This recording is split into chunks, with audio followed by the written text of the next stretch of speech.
इसी दिन वर्ष 1966 में पंजाब के जो पहाड़ी भाषा बोलने वाले क्षेत्र थे वो हिमाचल में शामिल हुए थे। पहाड़ी भाषा एक शब्द ही नहीं है, ये एक पूरी संस्कृति का प्रतीक है। अंग्रेजी भी सीखें, हिंदी भी सीखें, लेकिन अपनी पहाड़ी भाषा को ना छोड़ें।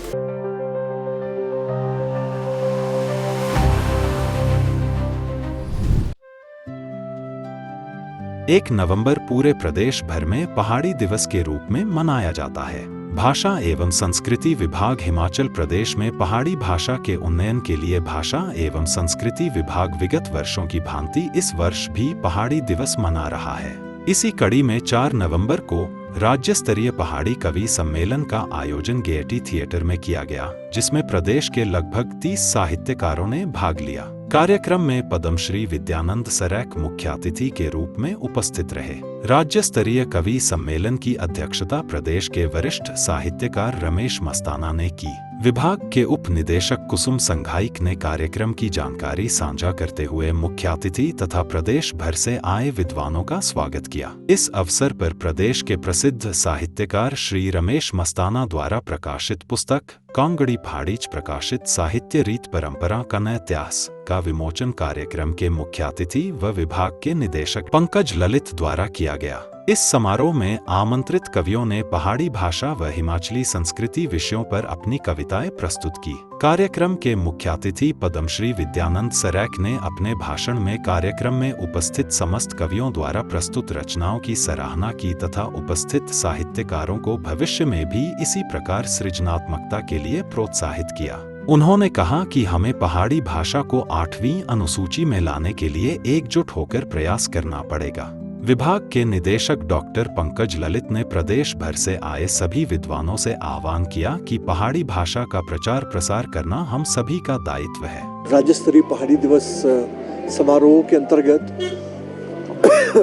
कवि सम्मेलन का आयोजन किया गया है, जिसमें पूरे प्रदेश भर से कवि भाग ले रहे हैं।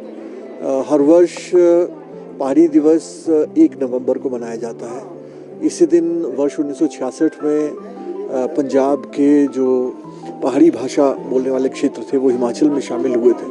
पंजाब रीऑर्गेनाइजेशन जब हुआ था और तब से लगातार इस दिन को हम पहाड़ी दिवस के रूप में मनाते हैं। इस वर्ष भी हमने पहाड़ी दिवस के उपलक्ष्य में कई तरह के कार्यक्रमों का आयोजन किया है।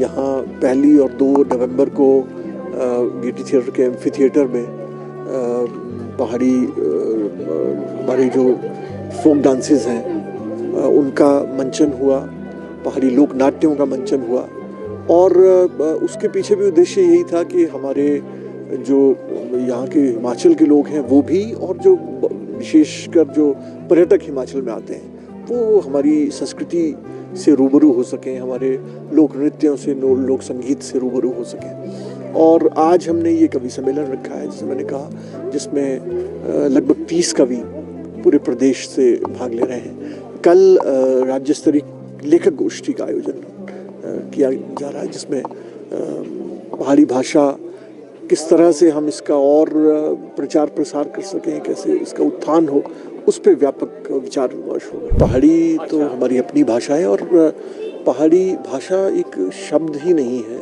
ये एक पूरी संस्कृति का प्रतीक है, हमारी एक विरासत का प्रतीक है, हम सबको आपस में जोड़ता है। तो इसको ये हम सब की जिम्मेदारी, ये सिर्फ सरकार की जिम्मेदारी नहीं है, ये हम सब की जिम्मेदारी है कि हमारी जो इतनी बोलियों की जो विविधता है, हम हिमाचल के जितने भी ज़िले हैं उन ज़िलों की अलग अलग बोलियां हैं, उन ज़िलों के अंदर भी बोलियों में विविधता देखी जाती है, तो उसको बचाए रखना बहुत ज़रूरी है। हम जो हमारी युवा पीढ़ी है, जो अगली जनरेशन है, उसको भी हम लोग घरों में भी पहाड़ी में बातचीत करेंगे, पहाड़ी में उनको सिखाएंगे पहाड़ी के शब्द तो ज़रूर।